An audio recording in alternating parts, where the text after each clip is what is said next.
Suminagashi is an art form, of course, mentioned what Phoebe mentioned. It is very relaxing. It can be used, the prints can be used for a number of things. But I, of course, love making books and envelopes and things like that, cards. But I wanted to show you, I'm going to go kind of show you the finished ones, and then I'm going to move everything off so we can start doing our thing. I found that this print was just so fantastic. I was really excited about it. And you'll notice this when you're doing Suminagashi, it's the paper, the water, the ink, the way if you put dispersant or surfactant in it, there's a lot of factors that will give you either really clear prints or like yesterday, yesterday I practiced. It's still, they're different. They're a little blurry. I have no idea why it was doing that.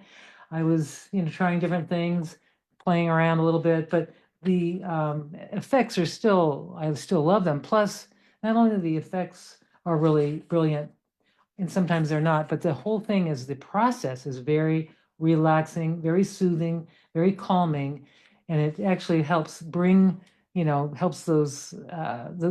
are the cortisol levels, and all that. It just really helps you calm. It's very calming. So I wanted to show you this one. I framed, and I even did a little chop that I made.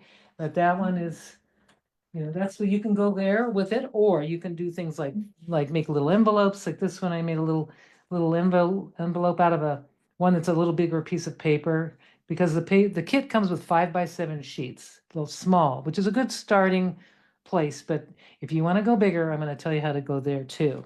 These little tags I made, I thought these were really fun, just super easy. What I did was I just cut a piece of Bristol paper, glued on the Suminagashi print, and then I punched out. I have this little punch I'm going to show you. This little punch by EK Success, I think, or somebody, I don't know, somebody. Anyway, it's just a little tag punch. And I was able to make really cool gift tags for, a very short period of time.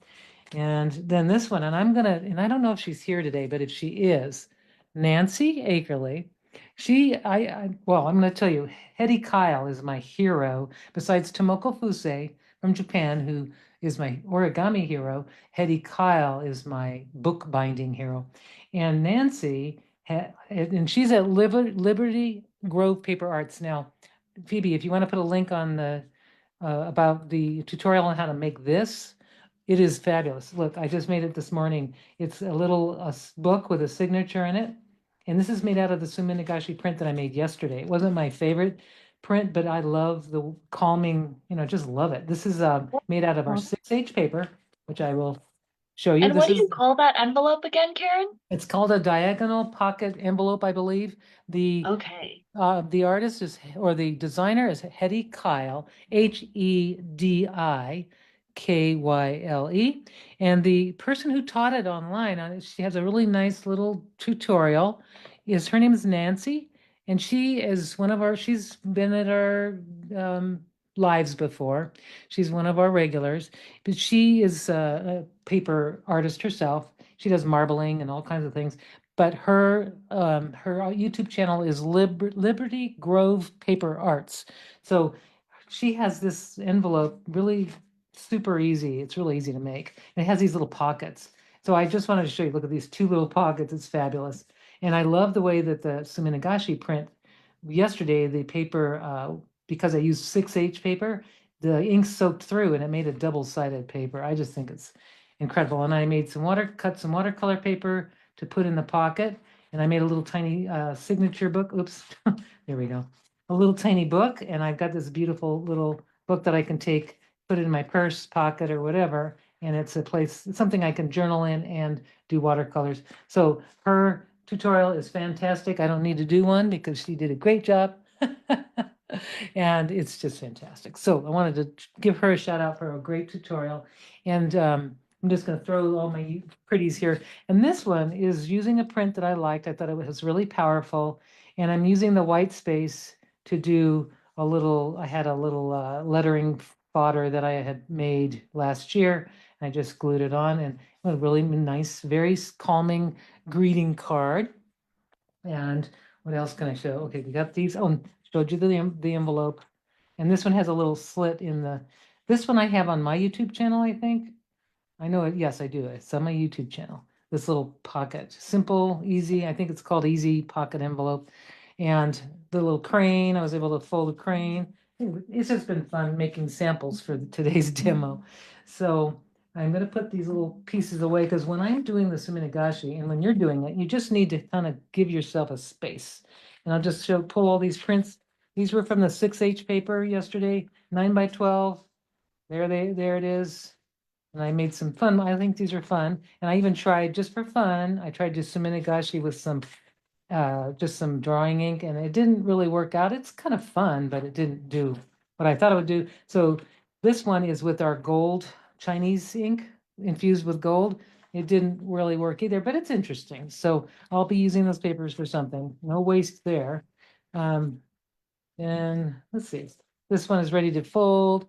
And then these are all the 5x7 prints I made with the sheets. And I also have tried other papers that we carry. Yasutomo has some really nice art papers. And I think my favorite is the Gossen. And I'm going to show you the Gossen in action because the stuff in the kit's great, but also the Gossen. If you have any of the Japanese papers, you can go for it. So as I spilled water all over my table, I didn't notice. And so my papers are not the papers, they're wet, all of the papers. So I'm gonna have to wing it a little bit here, you guys. Because I have never suminagashi'd on wet paper, already wet paper. So it will be interesting. I'm gonna try it because I don't really have, I guess I can cut out a piece of paper. Let me just do that real quick. Takes a so everybody fill your trays. If you're gonna do it with me, fill your trays. And I'm gonna cut a piece of paper. I'm gonna do it. Yeah. 5x7. The kit that Karen's using uses pieces of Hosho paper, but we've also heard really good things about using the Gassen paper. And Karen's also used Gassen paper for Suminagashi too with really good results. So you're not Okay. limited to one paper. You know what else we can do too? I can try to do layering. I've never layered with some of these dry ones. Anyway, well, I've got 2 dry pieces and a bunch of wet pieces. So now I'm ready. All right. So I do have 2 trays because I know that when I'm working, and that's what I love about this kit, by the way, it has a tray, a lid, and a base, and they're really close to, I mean, they're perfect because you can do 2 inks, or you can take, what am I trying to say? When one tray gets contaminated, if it does, you can just move on to the other tray. But I'm just going to move this one just a little bit out of the way. I'm going to turn my tray so that it's kind of at a better angle. And I'm going to now get ready to do the ink. So what I have is I have 2 trays now, or 2 dishes. Now this is what comes in the kit. These little cool plastic ones. But if you don't have the kit, you can just use these little dishes. I've already put a little drop of dish soap. Now, I want to tell you that if you can try these. These are like professional surfactants. One is called Photo-Flo by Kodak, and one is called it's Marbling Surfactant by Pro Chemical and Dye. Those work okay, but you know what works better is just plain old dish soap. So I found that out that it works way better.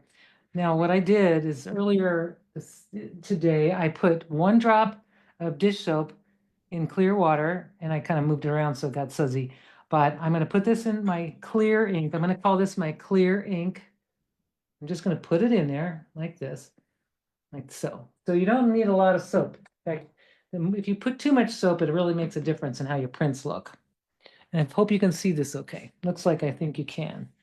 And I have paper towels here for drying prints. And for the paper that I got all messed up, you also have 2 brushes. This is the CC ones. They come with the kit. And I pre-wet them. So if you have water, just, pre-wet them. You don't want to work with them when they're dry. You need to get the water out of them and get them wet and damp so that they're ready to go. And then the other thing is you're going to take 1 drop of soap in your dish and you're going to put your ink in that dish. And you can put in, so a very small amount of ink you might just have to think about 200 drops of ink and 1 drop of dish soap. And I don't want to do 200, but anyway, I'm going to see what I can do here. There we go. It's going to be a little more dish soap than I probably want. But when you set up your space, just kind of do it like, and I'm hoping everybody came back. Hope we were able to find us. We kind of went all over the place. We have 26 people with us, and the number Okay. keeps climbing. People are making their way Oh, back. I'm glad. Thank Yeah. you so much for coming back because I'm going to calm down. I'm going to take a deep breath. This is the thing about when you're doing suminagashi, your breath, even like me talking onto the surface, is going to alter the way the ink moves around. Of course, I'm going to have to talk during this demo, but when you're at home and you're doing it, you can do it with the silence, and it's actually the ink is going to move around on your surface really beautifully, and then you could blow on it to move it around. There's all different things you can do. Now I'm going to do one thing I didn't do. I'm going to take one brush I'm going to use as my black ink brush, and I usually like to just kind of, I put this little chopstick rest thing, this little, I usually make a little space so that I know that one's going to be for the clear and one's going to be for the black. I just kind of do it like that. And now I've got about an inch. Yeah, about two, you want about 2 inches of water. I think I might have a little less here, but 1.5 to 2 inches of water, or this tray is perfect for it. So you want some depth of the water, and it doesn't have to be distilled water. I tried that, it doesn't make a difference. So now I'm going to have to, this one, I'm going to have to stir this one gently to move that soap, kind of mix it in the ink. And that's a lot of ink. Normally I wouldn't have poured that much, but I know that I needed to kind of make the ratio of the ink, of the soap and the ink a good ratio. So you want to load your brush, just kind of gently stir it if you have soap in there. Load your brush up generously with a generous amount of ink, and get your paper ready wherever you've got. I'm going to try the wet paper just to see what happens since it's out. And then I'll try other stuff. Okay. And then you take your water. This is the clear ink. We just call this clear ink. And you just want to load that up until you come to a point and you want it to be saturated but not dripping. Okay. So this one has a little hair at the end. I don't like that. Uh-oh. Now, if you do find that your brushes have a little extra hair, remove those ahead of time. Like I just see one and it's going to drive me crazy. So I'm going to pull it off if I can, because it's going to make a difference. See that little hair, that little loose hair? It sheds, and they do shed, and that's normal for them to shed. But you want that tip to be nice and sharp with the ink, okay? And then I'm going to go ahead and load it again. And now when you hold the brush, you want to have them holding in your right and your left hand, and you're going to hold it at an angle, or you can hold it kind of straight, kind of like, I don't know what angle that is, 45, 50, 90, it's not 90, but basically at a sort of an angle. What you want to do is gently touch the surface with your tip. You don't want to go down below you don't want to break the surface. If you can avoid it, just touch it and see what happens. Okay, there it is. Okay, so my first layer, if you can see that, and then I'm going to put the clear ink in the middle, and I'm going to just alternate the clear and the ink. Now I'm noticing the clear is kind of doing a weird wonky thing. I don't know why, but I'm going to just reload it. Maybe it's the tip or the hairs of the brush, something. But you can control how these circles move out depending on, like I'm going to hold my brush a little straight up. And you can see I made a really nice circle there. I'm going to hold it straight up, and I'm just barely just kissing the surface. Because if you go below the surface, you'll break that tension of the water, and the ink may sink down. But look at that. See, the longer I hold it, the more the ink spreads, the clear and the black. So just alternate these little these little drips, kissing the surface. And then if you want to start, I'm going to make a print right now just because it looks interesting. And then take gently put your brush to the side, and that's kind of an interesting shape. And I'm going to do a little thing. I'm going to just take my hand and I'm going to gently move I'm almost seeing an animal shape coming out. Wow, looks like beautiful. So I'm just moving my hand so gently, and I'm trying not to put my breath on it. And I'm kind of creating this little circular, kind of very, very slow, deliberate circular motion. I'm gonna use a dry one. This looks really cool. So now I'm going to just take the paper and now you want to drop it down. It's kind of you just have to drop it in. Drop it in. And there, I got a print. Now that's my first print and it kind of smeared a little bit, but that's okay. Now, if you want to get some of this extra off, you can actually take some paper, take it off like that if you want.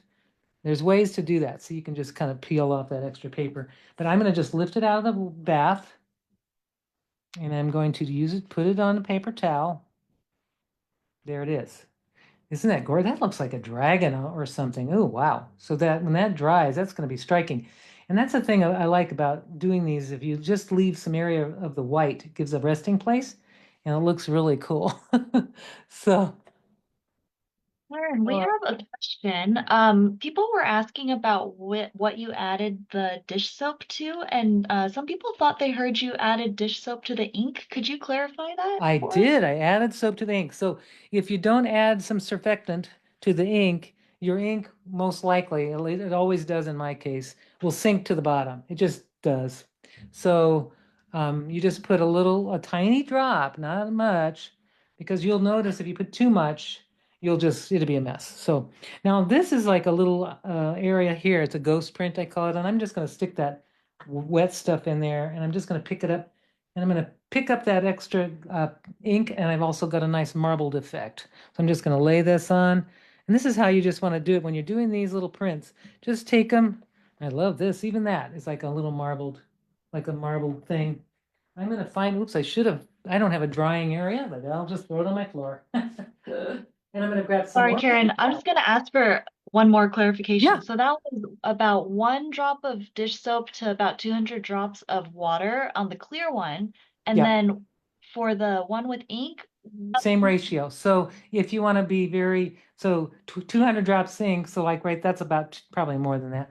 1 drop, just a small amount of soap. You don't need a lot. So just however you get it, like even if you just took like the tip of a knife and you just picked up a little soap and then mixed it up with your ink, you can do that. But just a little, it really, a little goes a long way. It just does something to make that float onto it, doesn't break that tension of the water, the surface tension. It becomes lighter, I guess. I think, however that works. I'm not sure about the physics of it, but it works. So now I'm going to try again.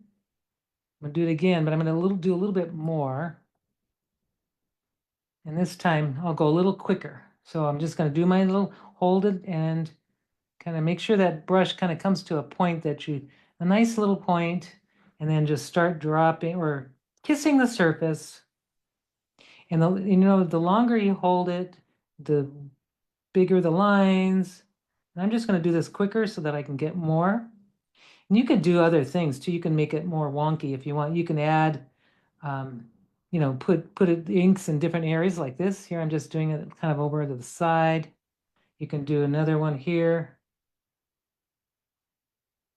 Really, and if you play some calming music instead of hearing me yakking, you'll really find yourself getting into a really zen moment. I mean, I was doing it yesterday and I just was in a different world and it felt so good, with things that are going on in the world. It's a nice way to escape, without hangovers. I hope you can have it's just a good way to escape. And then, you can also meditate and think of things. And it's very creative. Look at that. I love these. So just adding the little dots in different places is kind of fun. So I've got 5 little areas. Or 4. I'm going to do a fifth because I'm trying to be compositionally good here. And there we go. I'm just going to do it simple like that. In this one, I'm just going to let the air, as I get ready with my paper, just let the natural air in the room kind of do its thing. But if you want to get crazy, so here, instead of touching it like in traditional marbling, you would use a fork or something and you would drag that fork and it would change the paper, the ink. Now I can do the same thing. I can take my paper and I'm just going to gently wave it. You see the water is moving and also the lines are becoming more like jiggly jaggly, and I think that's beautiful. Wow. Okay, now I'm just going to drop it in. Here it is. And you'll find it however you drop it in. It's the first, when it hits there, that's it. It's going to stay like that. Now, I could take some of this other paper here. I'm going to just do it because why not? Since this print has already been made, it's sitting in there in the water. I'm just going to do this. I'm going to take some, I'm just going to take some prints of with the ink that's already there. I think that's very cool. I can get an edge. I love that. I've got a little edge now. And I'm going to try to see what happens when I get it with the wet paper, which I didn't plan. But anyway, sometimes good things happen when you don't plan. But this one is really fabulous. I love that print. So I'm going to take that off. And you'll notice, like, if you're sometimes depending on the papers that you have, they may be more not as black and saturated as this. And that just depends on the paper, I think, and if there's sizing in it or not. Now this one, that one soaks right through, which is nice. You get a double-sided paper. You'll get paper that has a print on both sides, which is cool. I'm going to do another print, except this one's going to be a ghost print, or I call this a ghost print because it's a second pull. Now this one happens to be Gossamer, but it's wet, so I don't know what's going to happen, but we'll try.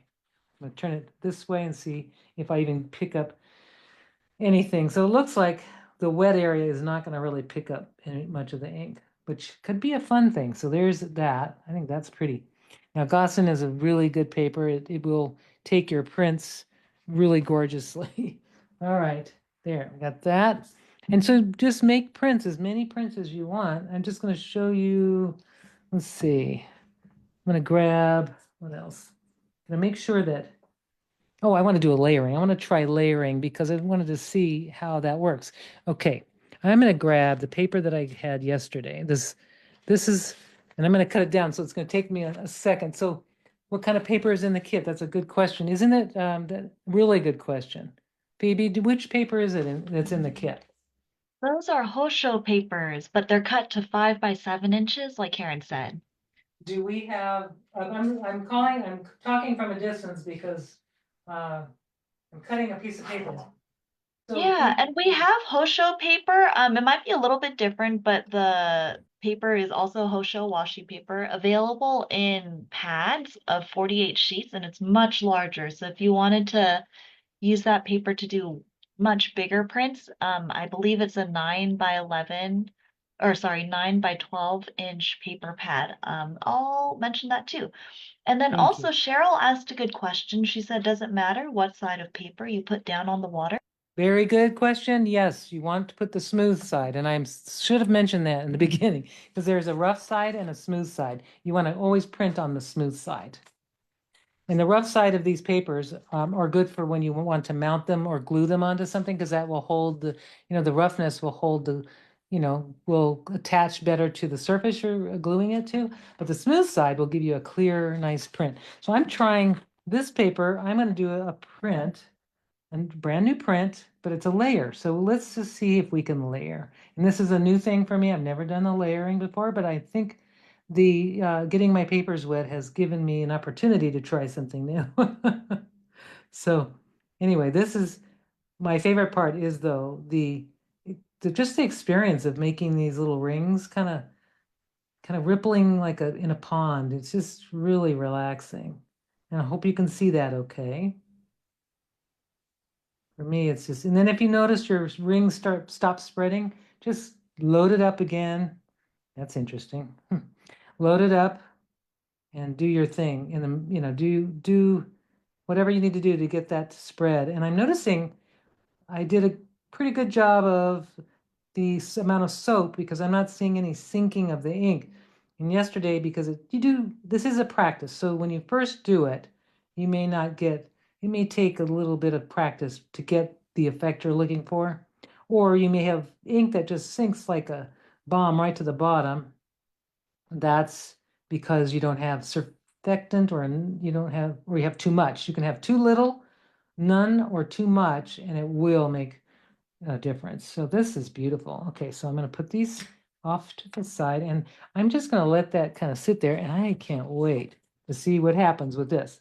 I'm going to put it on there. Oh, now it's not because it's wrinkled paper. Ooh, it's funny. Since it was done, I have no idea how that's going to work. It's the paper was done was, has been, submerged. It was submerged yesterday, but I don't see that it's coming through on the other side. But let's see. Let's see what it looks like. Oh, yes. Oh my gosh. With that black or that blue background, and wow. Let me just, now you can see I've got ink going everywhere. So this is when I would normally change, if it's that bad, I just like change out the water, and I'm glad I have another tray to do another thing. But yes, it does, it's very pretty with the blue background. So you could try other papers too. I don't really know. So this will have to go. I'm going to bring in this.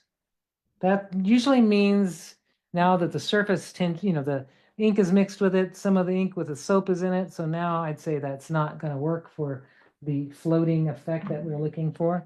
So I just change out the water and give myself a little space to get another paper towel and maybe just do another print, see what happens. And then I wanted to show you the carving thing, because I know we all talked about it why a few weeks back or something. And the ink is the KY series. So I'm gonna do one more print with, I'll do it with this one again. I like that. I thought it was really cool.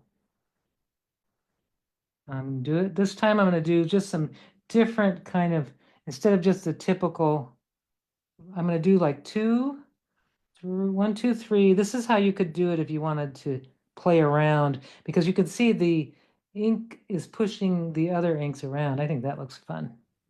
This is one way you can do it too. Now I see some of the ink sunk down, but that's okay. Yeah, it's I don't know what's going on. Actually, Karen, since you mentioned that, June also said her ink is sinking. Not enough soap? Not enough soap, probably, or too much. Sometimes mine's sinking right now, and I haven't changed anything. So, this is the thing about it. You just kind of play, and it could be that I touched the other little variable is if you break the surface of the water.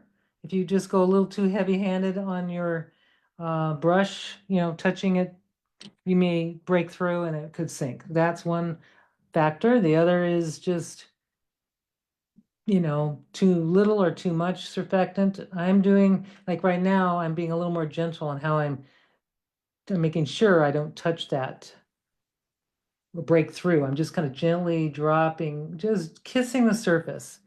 And this is different. I've never done this before, but I'm just trying different things.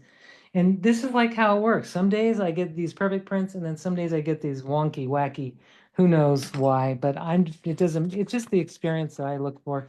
So there, I'm just going to put it on, and I'm going to lift this one off quicker this time because I think it's really pretty. And I got that nice blue background, lovely. You can, if you want to, you notice there's some kind of bleed. It looks like it's bleeding. It's really running off. You can actually, I don't know if I can, I'm going to use the soapy water. It might not work. But you can rinse it, like really quickly, rinse it, and that will take that runoff. Of course, that was soapy water, but that will take that extra ink off if you wanted a clearer print. But that's pretty. That's going to be nice. Okay, so I think I've demonstrated the Suminagashi enough that I hope that you can do it, right? Do you think it looks like you, I hope that you're good. And then when you do this, you just want to, as you clean up, like I'm just going to make a clean up right in this here. I'm going to clean out my brush, and you always want to use, like, maybe mark your brush. Like I'll take a perma writer here. I'm going to call this is my ink, my black ink brush. So I'm going to call this just ink. I'll just write ink on it, because if you don't, that's for ink. All right, and then I'll save that always for my ink, and then this will be clear because I'll put H2O. Then I always know these are my brushes, I won't mix them up. It's just better that way. If you're going to practice Suminagashi, do that and you'll be a lot happier. So is there any questions you might have that I haven't covered? Elka asked, is that the blue paper, is the blue paper Suminagashi that you did with the blue ink the other day? The blue Um, paper was basically is a piece of 6H paper that I had printed. It wasn't a great print, but I used some drawing ink like FW or some kind of drawing ink, and it didn't float at all. It didn't do what I wanted it to do at all on the paper. So but it still kind of colored, made a beautiful color, but it didn't really make the marbling that I was looking for, the patterns. But so that's what that was. So basically it's a layered print. So I think it would have worked better if I had sort of pressed the paper flat so there were no bubbles on it. And there, because there were, I didn't press it. So it had like these little bubbles and it kind of floated a little weird. And another thing, so if you're having trouble with your paper, your prints are not coming out sharp, you notice the first print is very clear. So the first print gets clear and then it starts to get, because of the other ink that's floating on the top, it starts to get these little grayscale kind of things going on. So really, if you want to have a print that's perfect, you want to change your water every single time. I think that's probably my biggest tip is change your water out every single time. And then you'll have, by the way, Karen, yeah. I got an email because Beth is also watching, although she's not in on Facebook. Oh, So okay. yeah, her question came in by email. She was wondering if you could try Suminagashi with the golden or silver ink. Beth, this is answering your question. I did try using, I'm going to show you the ink. Oops, that's not it. There it is. Okay, this is the ink I tried, and it did not look good. I'll show you what it looks like. Now, I think straight gold and silver might work, but it is a little on the heavier side, so it would have to be this is what it looks like. I don't see any, I don't know where the gold went because it didn't sink into the bottom either. It just kind of looks like a warm color, but that's using the traditional Chinese ink. And it kind of made some really nice patterns. And then as I kept going, it got really grainy. Really interesting though. But I don't know about just plain silver and gold because frankly, I don't have any. But I know we're going to be getting some soon. I guess we're going to be getting some gold and silver ink, right, Phoebe? Actually, no, we are not No. going to get gold and Oh, silver ink. That would be oh, amazing. But we are going to get some other colors of ink, including a new golden black ink. So stay okay. tuned for updates with that. And that is more metallic, because I remember seeing that. That had um, a lot more gold in it than the current does right now. So I'm going to show you this little thing, because if you want to make a little chop, if this is the time I'm going to show it. I'm going to show it with the Niji carving tools. And I thought, no, I don't use the Niji carving tools that often for that because they're made for wood but gosh, I found out because of this is the 7-piece set. And this set has exactly everything you need to make eraser carvings. So I'm very pleased. Now you have a sharpening stone that comes with the set, and I think we have different configurations of these tools, but this is what I have right now. We also have a professional set, but I'm going to just show you the really quick way, and I'm going to change my angle here so you can change in my camera angle. If I can remember how I do it. Oh, there it is. I'm going to try to do it from the sides. We'll see if it works. Oh, yeah, there you go. So gonna have to bring these up a little bit. There we go. Now, I'm going to show you how the process goes. And this is a little closer up. I hope this works. You can see it. So what you do is, let's say you want to do a signature, okay? And I'm going to do a signature. It was simple, right? So I've got this little tiny piece of eraser material, and this is by Seed. They make this carving material. You can get this with a black, or it sometimes has a green cover, but it's really nice, heavy duty, very slick, nice carving material. Better than eraser carving for sure, but it's just as soft. And if, let's say, you want to do a signature that fills in this little small area, because it is small, I'm going to do like a simple, you could do a little script one, which I did with these. I think these are really fun. I just did these today and I really like them. So I'm going to do why not? I'm going to do something that fits in here. So it's going to be, my initials, or I could make another person's initials, but I'll do mine. And you can play around with like how you would do the font because this is what's fun about doing these. You can make up stuff and then it looks, that's probably too big, but I like that. So I'm going to go a little smaller. I like it. So I'm just going to go like this. And I'm using my pencil. This is the artist pencil, the 9mm. And I'm just going to go like make a little scripty thing like this. And then and this is another meditation in itself, just really fun to just kind of make up. I think I'm just going to end it right there. Okay, so now, then you take some tracing paper and then you decide what you want your final piece to be. So I'm going to take this and I'm going to go like that down. I don't know if you see, I hope you see what I'm doing. I can do an overhead shot too, whatever works. And then It I'm looks just pretty kind of, good. good. Yeah. This one I'm just going to go like, this is my E, and then I'm just going to kind of go like that. Now that's how it looks, and I think it's lovely. And then what you do is you turn it over on your, oh, barely fits. I hope it does. But yep, barely fits. I'm going to make it work. I am determined. So I'm going to put it on there. Now what I should do is take a pair of scissors. So take a pair of scissors. I'm going to just take a little snippet here because I don't want it, the other piece rubbing off. But if you take the little tracing paper, stick it over onto your surface wherever you want it and just place it so that you can fit what you need, fit it on there. Okay, right there. And then I'm going to use my little bone folder or this is a bamboo folder, and I'm just going to rub that, keeping my finger, I'm not moving the thing, I'm going to just kind of move it on like this. And what it does is it transfers the image right onto the eraser. And now it's the opposite. So it's going to print out exactly the way I want it to. So now this is the trick on these. What you want to do is when you're doing this, and I'm going to bring it down a little closer even. There I go. Okay.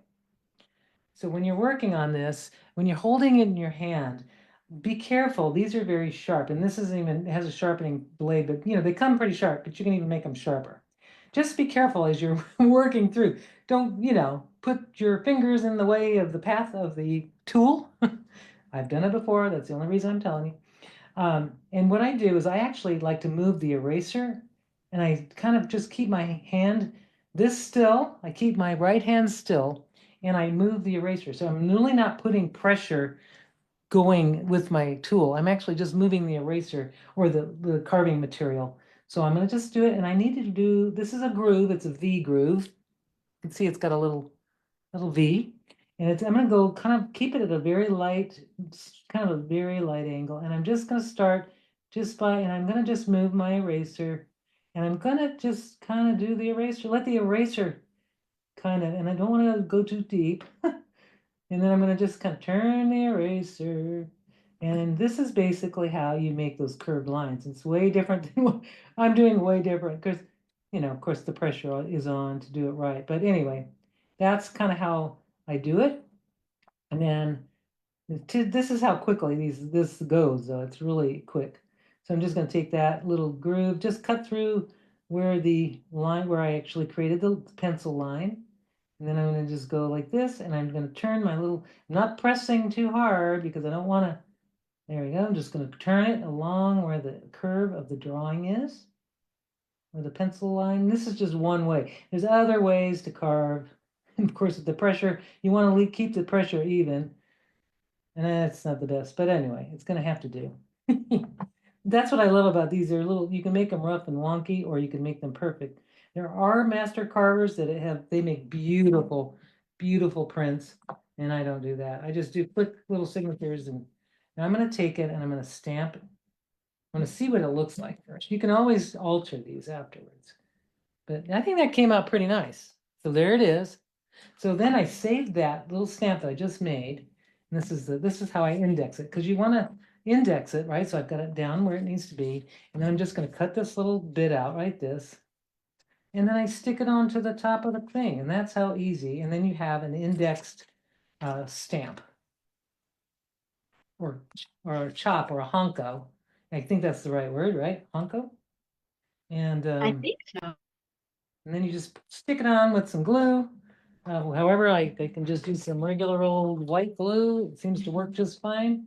And I put the white glue onto the eraser material or the carving material, and then stick it on there. And I want to make sure that it's the same direction, so that when I stamp, I'll know exactly where I'm stamping it. There, and now I have a little signature for my little Suminagashi prints, and that's why when you have the white areas, those are the areas that you'll want to stamp, and I'll show you how I do it. So I'm going to go ahead and switch that. But isn't that fun? Just wanted to make sure you saw that, and that we actually had a what's the word, a record record of it. So here is, I'm going to find a piece of a print that I made, and I'm going to find a little one that has that white, like this one is a nice little print, but it needs to be finished. It needs, if I wanted to be a fine art print, right? So I'm going to put it here, and I'm going to decide where I want it. I mean, these Suminagashi prints have these little, almost look like little animals or something. It might even be, I could put maybe put a little beak on this. It could be some kind of animal with legs and a little tail. And so what I'm going to do now is I'm going to take maybe, yeah, I might as well just use the one I just did. And I have a red, kind of a reddish ink. You could use black or red, but red is always nice. And now I'm going to just place it. And it's really, the placement of these is really important too. You don't want to just, I mean, it's part of the composition. The red seal is part of it. So you just kind of want to decide where you want to put it. Because once you do, that's it. It's not going anywhere. You can't change it. There you are. Oh, I'd love that. So there, so that is that.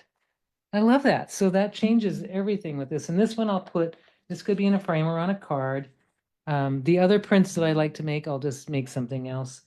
And so there, I think, and it's actually it's we got 5 minutes. So is there anything you'd like me to cover or talk about that you'd like to know about now? Let me know, because I'm here for that.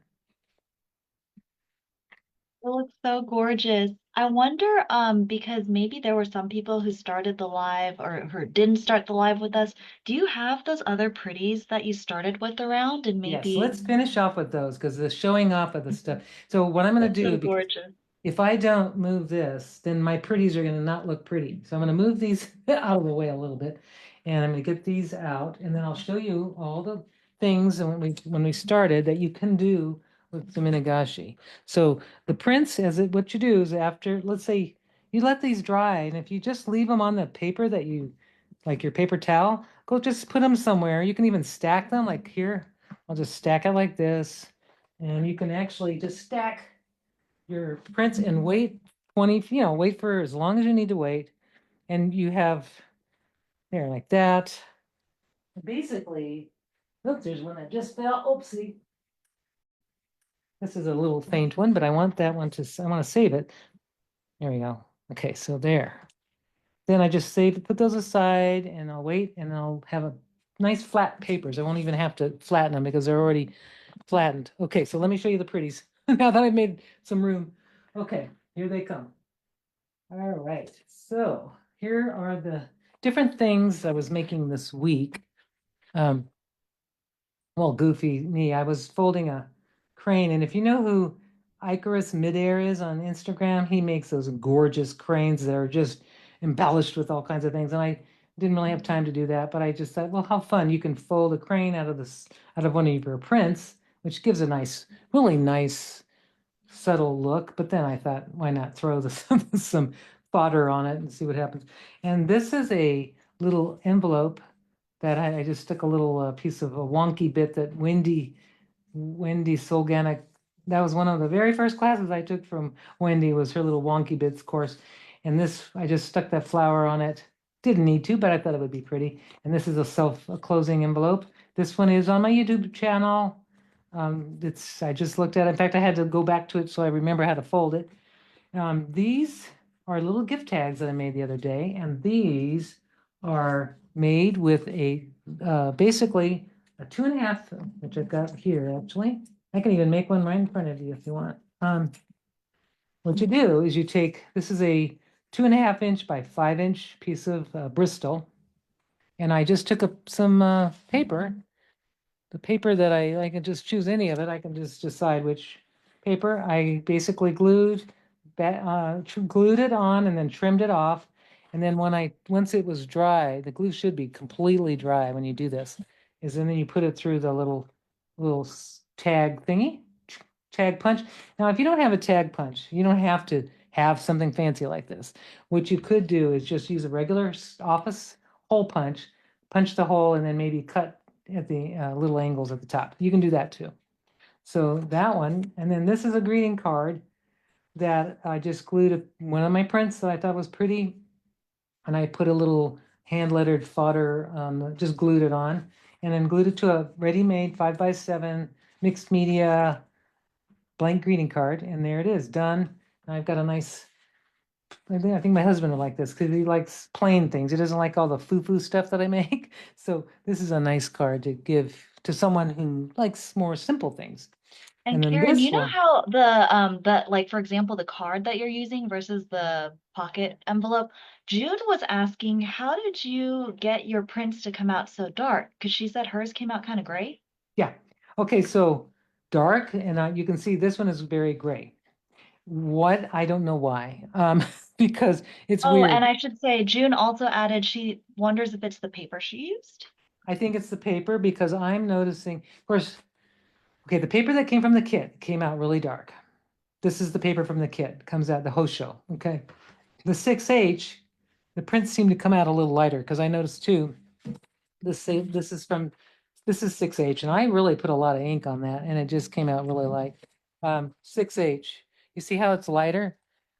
So I think the 6H, just because of its properties, it will take the much lighter print, which I think is a really beautiful thing in itself. But if you're looking for a really saturated paper, that's something that's going to take the ink really dark, use we can, whatever Phoebe told you, that whatever the package is, the whole show paper, use that because it's going to give you that dark print. But I love the grays because look at that. I could do this on top, and on the darker prints, it's a little busier, so it's a little harder to do, a design on top of that. But so there's a beauty about both of them. So the gray here I used, and I like it because now my little book, now this one, and I don't know if Beth or whoever came a little later lost us during the crazy beginning of our live. This is a book it's actually a fold by Hetty Kyle, and she is my hero book artist. And she has a book called Art of the Fold. This is in her book, but Nancy Akerley, she had at Liberty Grove Paper Arts. She has a video that she did, and it's a fantastic video on how to fold this. And also, she shows how to make the little signatures and this is for the same size. It's a 9x12. This is from the 6H. So it's called a diagonal pocket fold, I believe is the name. But isn't that fantastic? I'm just so excited. I'm going to start making them out of my gel printed papers too, but they're just so pretty. So that's something you can make out of them. And then just as they're standalone prints, when you get a print that you really love, it looks wonderful in a frame. I have this now hanging in my office, and I love this sort of soothing Zen feel. I mean, people like to decorate their homes with just something like this rather than all the color. So this is a good way you can give that to someone or decorate your own home yourself. Or like if you want, you send a card and you can mount a card, like mounting it, by the way. If you glue the print onto something white, you're going to get a better, more clear print because this one was not mounted. I just put it on a piece of paper and I didn't mount it. I kind of hung it. And this one is actually mounted, and I see the white is more brilliant. So, that's just an option as well for you to do that. Is there I think that was all the prints that I had. Yep, I think that's it. Any more questions? Are we good? I think we're set on the questions. And oh no, one more question. How long do you leave the paper in the water? Great question too. Oh, great. Thank you, Phoebe, for putting up her tutorial. That's awesome. And is Nancy here today? Because sometimes she's here. I didn't see Nancy in the comments today. She might catch the replay, but we love Nancy. We always Yeah. see her here. Yeah. So you can put the paper, you can leave it in, let it float. I don't let it leave it in too long, but you can leave it in for a few seconds. But it pretty much the ink grabs immediately to the fibers. And oh, the embellished crane. Good question, Sonia. Um, that's it's if you go on Instagram, I don't know his real name. I think his first name is Christian, but his username is Icarus, Icarus, midair on Instagram, and I believe he has a website. His his work is exquisite. He takes a crane as the base, a folded crane like this, and then he just like builds, like cuts little tiny pieces of paper and makes these fabulous, like over the top constructions, and you would be inspired. It makes you just crazy. So it's beautiful. It's really super stunning. There you go. You're Christian Mary Lola. So I was right. So we got his name, and his last name is whatever it is, Marion something. Yes, so Marion Sweek, I think, but he's absolutely fabulous. His work is amazing, and that's the thing about being an artist. We're so inspired by other creators and other artists, and I don't know anybody that creates out of a cave. And we all get inspired by each other, and then we can develop our own signature or style because we each are unique in the way we express whatever we're inspired by. So that is it for me, unless you have any more questions. I think that's it for the questions. But thank Yay. you so much. That was an awesome live stream. And I know that Koki and Gail in the other room made a ton I of hope prints. that I they will had give her a next fun. one. I hope everyone had fun. I know that we did over here. And thank you to everybody who stuck with us. I know that we were having technical difficulties in the beginning, but we're going to edit this video so that it has a seamless flow, and we'll have that recording go live on YouTube sometime later, sometime next week. All right, wonderful. Well, thank you everybody for joining us, and we will see you the next time. Please put in the comments what you would like to see from us. We've got something planned for the next time, but maybe in the future ones that are coming up, we would love to get your input and what you would like to see us demonstrate so that you can become inspired using Yasutomo products. Love it. Yes. And thank you again for joining us.